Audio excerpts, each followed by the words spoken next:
Hello, hello. I'm blind. Okay, so I've had to take my cardigan off because the sun set and it comes straight through my kitchen windows and it heats this room up astoundingly. So I'm in a jammy top. I'm in a tank top. So you're just gonna have to deal with me. But I wanted to come on here and chit chat for a minute because today is a very important day in our nation's history. It's going to be a very important historical context day. I'm also sitting higher because I'm sitting in my little rolly chair today. So that's probably why I look different as well. I was not on. You haven't seen me because yesterday my husband went to work and he was maybe at work an hour. Called me and was like, oh my gosh, it's been probably 4 or 5 years since he's had a kidney stone. He's like, oh my gosh, I'm trying to pass a kidney stone. I'm dying. I've got to come home. He's like, I'm leaving now. No, I'm on my way. I just wanted to know if I pass out to call somebody to find me. And I was like, okay. Hi, Lift Block. How are you doing? And so we lived so close to the factory. And I was like, okay.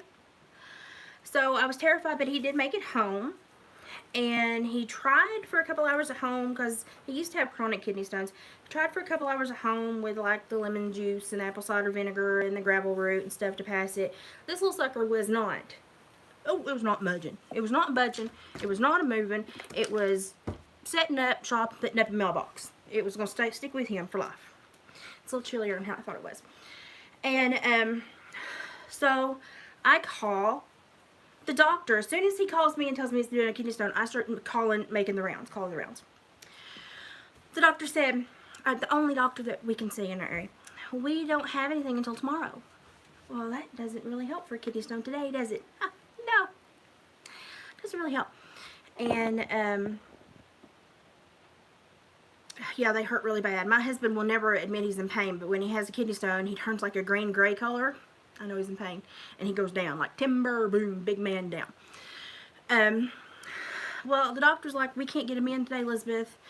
The only thing we have is 10:15 tomorrow morning. I was like, we'll put him on the books just so we have something on the books, right? Just in case this is worse than just a kidney stone. Put him on the books. Hi, everybody. And so he was at home a little over 2 hours, and we're like, it's like an hour 15 to any of the nearest hospitals because the little idiot that bought our hospital like a decade ago stole money from it, embezzled money. And when they found him out, they shut it down, and he was so far behind and everything. They shut it down, and so we lost our hospital a few years ago. So it's an hour and 15. Hi, everybody. Hi, Wet Weaver. Hi, Aquamarine. Is it Aquamarine? Yeah, that's oh my gosh, no, that's Annette. I'm blind. I had to cancel my eye thing because of this vertigo again. I am getting glasses. It will happen. Well, I can't drive him right now because of the vertigo. I can barely ride. My son was in Cookville. Of course, my daughter's at college, so that's no help whatsoever. And, so I have great friends, so they're all like, we'll drop him immediately and come get him and take him to the ER. It's over an hour to any ER we want to go to. And he was trying to battle at home.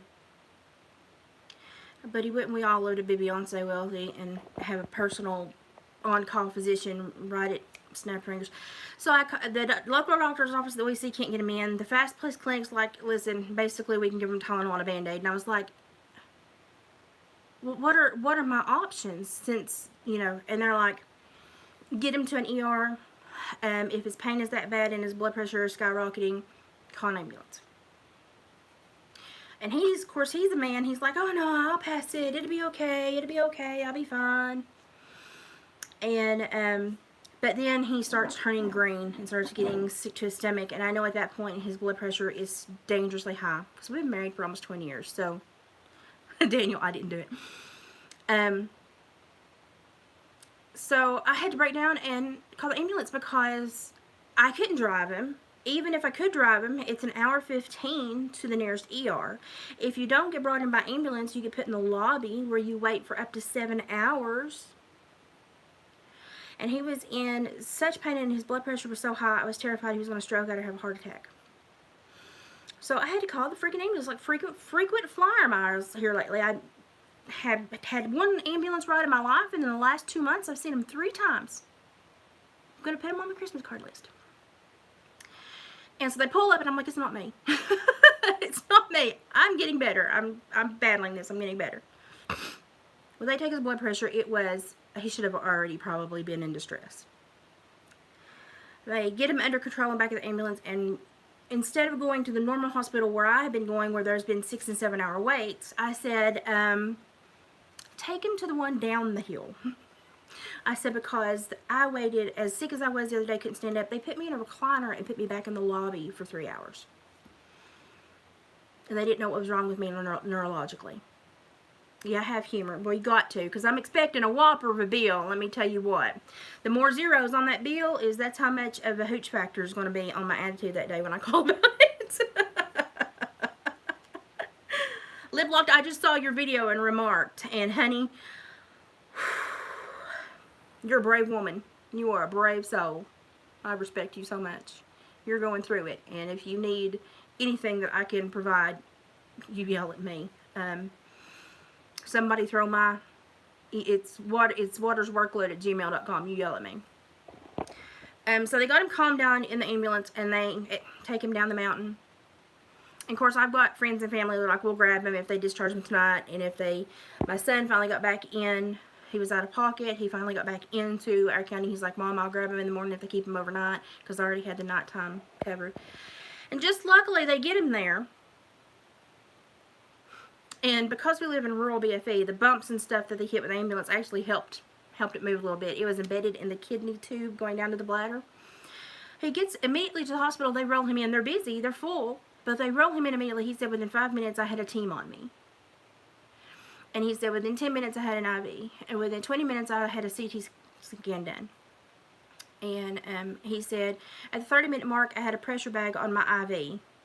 And he said, at about 35 minutes in, the fluids, the pressure bag, and all the meds they give to dilate the tubes and everything, it finally passed his bladder, and the pain immediately stopped. And they did another CT scan and confirmed it was passed to the bladder. It was no longer embedded in the tube, and he was okay. So my dad was able, because my dad lives halfway down the hill anyway, so my dad was able to go grab him and bring him home. And thanked my father profusely. Because I feel really useless right now with this vertigo. I feel really useless. Like, today's a good day, but yesterday was a crap day. So I'm just kind of learning how to cope. And they don't know if this is a weather pattern issue because of the mastoiditis, or if it's a new issue with my RSD. It's a wait and see with me, because they don't have enough research on my neuromuscular disorder. Good afternoon, Wayne. How you doing? And so yesterday, I was so worried, and I was coordinating, which my son messaged me back because I had coordinated pickup, transportation, calling families, and in the middle of this, my brother's mother-in-law passed away. She'd been very ill for a long time, and so I'm getting calls, shuffling about that, and trying to keep everybody updated, and coordinating just in case, worst case scenario like it has been with him before, 5 kidney stones and a week in the hospital. Vertigo, yeah. I thought dizziness was vertigo. Vertigo is spiraling through your ceiling and going into outer space and not knowing where your body is. And, yeah. So it was a wild night. I was absolutely on edge, worried about my husband, because my husband never complains. He's had Lyme disease, almost had to have a PICC line. The man never missed a day of work. The man never complained. He said, my muscles ache and my tendons in my feet hurt, but I'll be okay. That's my husband. And I would much rather, because I deal with a chronic issue anyway, I would much rather Jesus just put it all on me and leave my husband alone. Because I deal with it anyway. Just let me have it. So I feel useless when I cannot step up and help. And I felt useless yesterday. And I'm going to be irritated. And I've been rallying for our community anyway to get a new emergency set up. And I think UT Hospital is actually in the process of doing that.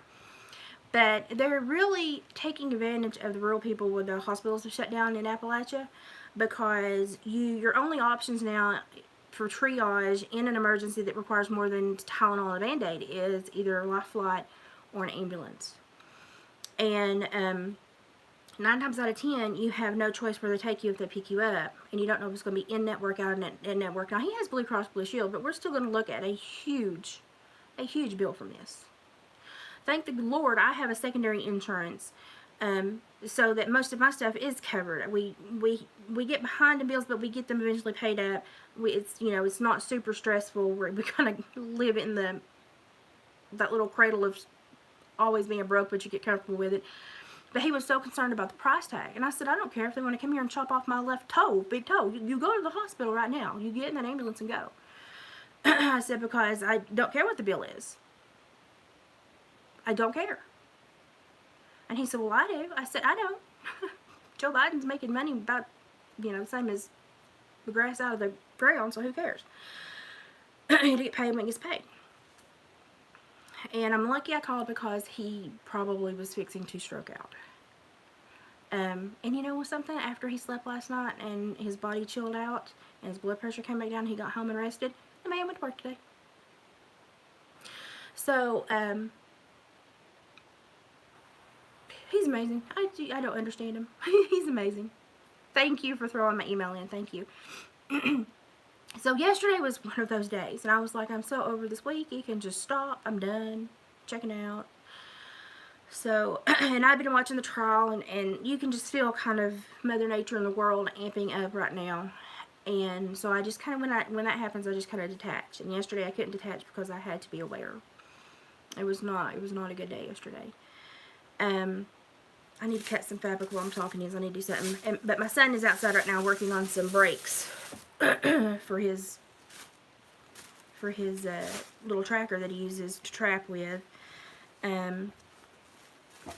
Because my son was like, do you want me to fix his trapping vehicle? I said yes, because he needs something to look forward to. Because if he doesn't have something to look forward to, the man works 7 days a week. When he has a day off, he needs to have something to look forward to doing, and he enjoys trapping, and he's kind of built himself a big name up in the area as being a prominent trapper, fur trapper, and so I want him to have something to look forward to doing. So I was like, please, yes. But then, I finally got up today and got working, got to moving around, I got to shifting around. I'm barely functioning today. Let's just be real. I'm tired, and my body is like... I'm okay. We just had a hectic day yesterday. It'll pass. Like a kidney stone. It'll pass.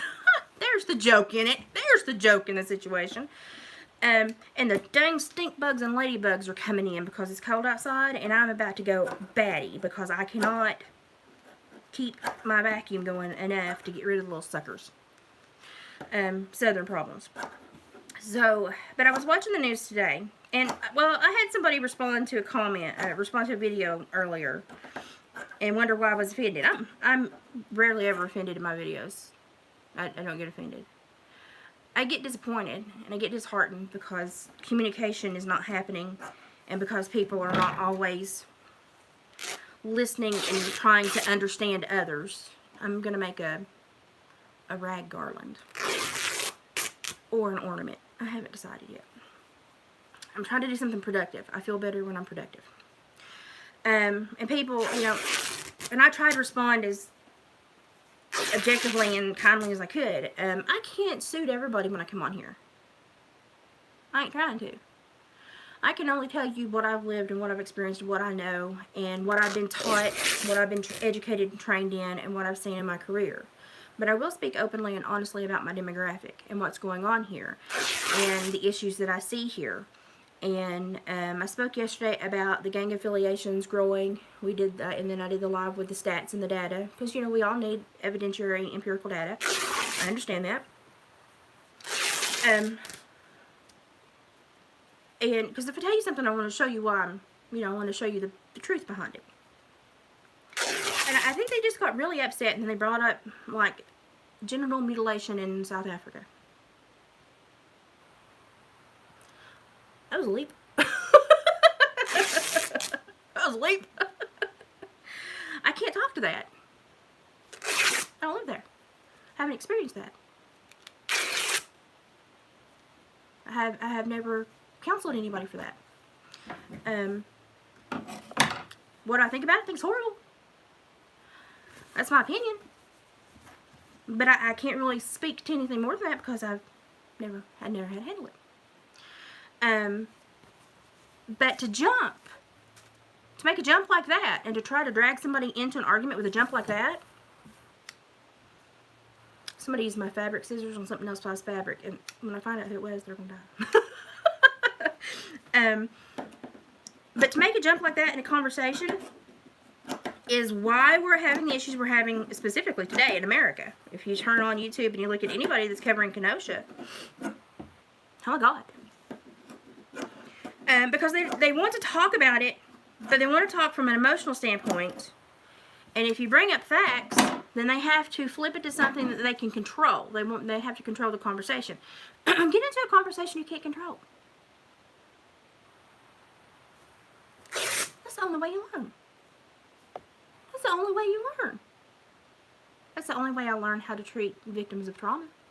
Just get in conversations with them that I couldn't control. It's the only way I could help them. Because when I got in those conversations with them, we eventually evolved into something that we could find to help them. And then I get all the time, well, why do you break things down so simple? You sound stupid. Because I worked the majority of my life with people that were from trauma backgrounds, in trauma, directly affected by trauma, and trauma creates disrupted neural development. So I'm not as stupid as you think I am. I play stupid a lot. It gets me a lot of places, not gonna lie. Got me a lot of information when I was an officer. But that's why I dumb it down. Because it's more important that you all understand the concept and apply it in the way that you can. Because if you at least try to understand the concept and apply it, then when you run into somebody that's having a crisis moment, you have a little tool in your tool belt. I mean, you might not have a Ryobi straight shaft weed eater, but you might have a Dremel. And so yeah, that's all I'm trying to do is provoke people to talk and have these conversations. And I say all the time, could I be completely wrong? Absolutely. Absolutely. A lot of my speculation about the Wells case is just the way my gut feels, because honest to God, there's not enough data or information to go on. I mean, it's like a gaping hole in a black void. So, but I'm never, I'm a turd today. I'm never offended when you have a different viewpoint. I just want to have a constructive conversation. And I don't want to go from dealing with demographic and geographical Appalachia issues to South Africa, something I'm not talking about, because you want to have an emotional wrestling match. I don't want to have an emotional wrestling match. I want to exchange information with you, and data, and viewpoints. And I don't want to necessarily win the conversation, because I think conversations are more of a give and take. I don't believe you win them. So when somebody comes at me with that, I'm going to switch it up and flip it and try to... I'm sorry. I'm not going to do that. Daniel says, I'm in my emotions right now because I found out your firearm can walk out. Save his own commitment violence. Hey, you know something? I'm telling you what. If you've been following the Alec Baldwin case, boy, ain't that a knee slapper? Now, it's not for the family. It's tragic. But Alec Baldwin's entire career as a gun law activist, a gun control activist, it's looking more and more like there was some criminal behavior there, criminal intent. We just have to wait for more stuff to be found. But it's also so openly transparent to see how Alec Baldwin's being treated, and how violence in Chicago is treated, and how violence in Wisconsin is treated. Isn't it amazing? It's amazing, isn't it? And then we come out the other day where the FDA said, we'll tell you what's in the Pfizer stuff, but we want 55 years to do it. Okay. That's a no for me. Then they come out and say, oh, by the way, the aluminum in the vaccines are not the aluminum that's found in nature. And they may be affecting your brain. And that's why we're seeing all the neurodegenerative issues in the population. Well, thanks for telling us now. Oh, by the way, the FDA said, sorry, we've never studied it. It's just a hunch for every vaccine we've ever created. Thank you. You know? You know, so I'm sitting here going, there's a lot of crap going wrong today. And so I thought, well, I'm going to come on here and I'm going to say, here's what we need to do. Because tonight's going to be a booger of a night. I can already feel it. It's going to be a booger of a night. There has already been things placed in certain places in Kenosha. So, you know there's going to be activity, most likely. And there's already been arrests made for behavior and combative behavior and for the people that are there screaming at each other.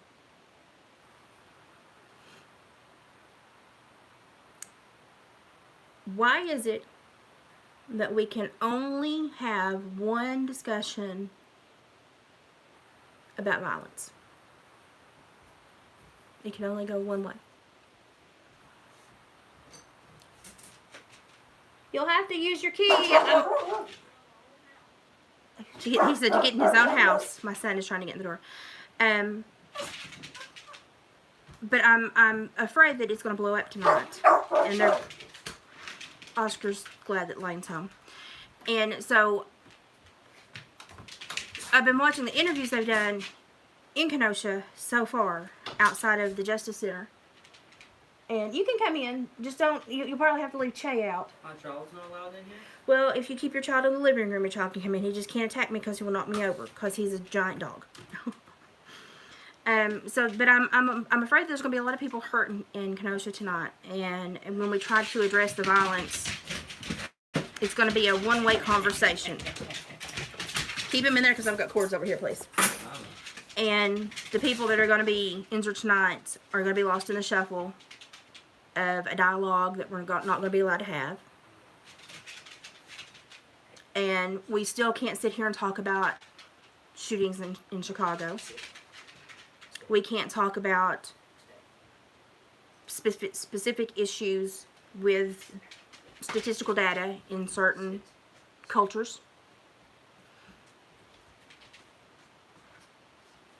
But we can have mostly peaceful protests that kill up to 30 people, and it's fine. So tonight, when things start to pop off, try to stay level-headed, and if you have someone in your family or you come across someone who is trying to be verbally combatant, don't engage. Don't engage, because today and tonight are not the days for those conversations, because everybody's in their emotions today. It's going to have to be later, after this is calmed down. Tonight is a trauma day, and we're going to have a lot of trauma reactions. We're going to have a lot of trigger reactions. We're going to have a lot of people that feel belittled and betrayed. And I understand that if you do not understand the justice system, and you don't understand prosecution and defense attorneys and their jobs, and you have not done the research and studied and seen the application of law, I understand how you can feel that something's going wrong. But the thing that was done today, the decision that was made today, was the only decision that could be made legally. And for me, in my opinion, and with the law, it was the correct decision. But tonight is not the night for the emotional conversation. So don't engage. Watch, though. Watch as YouTube people go out on the streets and cover this, and media covers this, and look at the shading in the reporting. Look at the dialogues that they're choosing to have, but more importantly, look at the communication that they will not allow. That's where the story is. Yeah, it's going to be a rough night. It's going to be a rough night for everybody. And I have sadness and concern and compassion for the people that don't understand the application of the law and what America was built on in the Constitution. I have compassion for them because they are at a deficit, and I understand when you have a deficit, you struggle. And I would love to, that's the one place I would love for equity to be, is for everybody to be in the same understanding and have the same knowledge of our country and the laws and the rules of this land. But it's going to be a rough night, and I'm already preparing myself for what probably is going to be on the TV and on the news. And so I just wanted to come across and say today is not going to be the day for emotional interaction with people that are going to be emotionally charged about this situation. And it may be a while before many people can have those conversations. But as you watch the news and the feeds tonight, be aware of the conversations they're allowing and the conversations, communication that they're not allowing or they're deterring. Because that is the story. And I'm going to have to shut up and go see my granddog because he's whining because he wants to see his Mimi. So I may or may not be back on later, depends on how I feel. Lane is here, Che is here, so I'm going to visit with them for a while. And I'm having a better vertigo day, so I'm going to try to get some crafts done. But if it gets super nasty and we need to like decompress and talk about it, I will try to come back on and be live and be here for everybody that may be triggered by what's going on and maybe having a hard time seeing our nation struggle. Because it's very difficult to see people, even people that you don't know, it's difficult to see them in a combative argument where you know someone's going to get hurt. So, I feel badly about Dr. Phil's eyebrows. Hey, listen, I got pepper sprayed one time in a jail setting where there was an inmate that got violent, and this eyebrow has never grown back right again. It's got a gap in it, and I rarely fill it in because I just don't care anymore. But I tell everybody that's my gang-affiliated eyebrow. It's a mess. But I know that you guys, and there's enough evidence here to know that you guys are concerned about what's going on as well. So if it starts getting really nasty, then I will come on. I will sit in my living room. I will watch the live streams and discuss it with you on my phone. It's okay, honey. You're not obligated to watch everything I do. You're not obligated to be here at all. I just want to let you know that if it's bad, I will be here for you later. I will watch the TV and talk to you on the phone, and we will get through it. So I'm going to go visit with my kid and my grandkid now. And my granddog. And we'll see how I do the rest of the night. But I feel okay right now. So that's my check-in. That's what happened. That's why you didn't see me. Love you guys. Be good. Don't get into any emotional spats. And I'll probably see you later.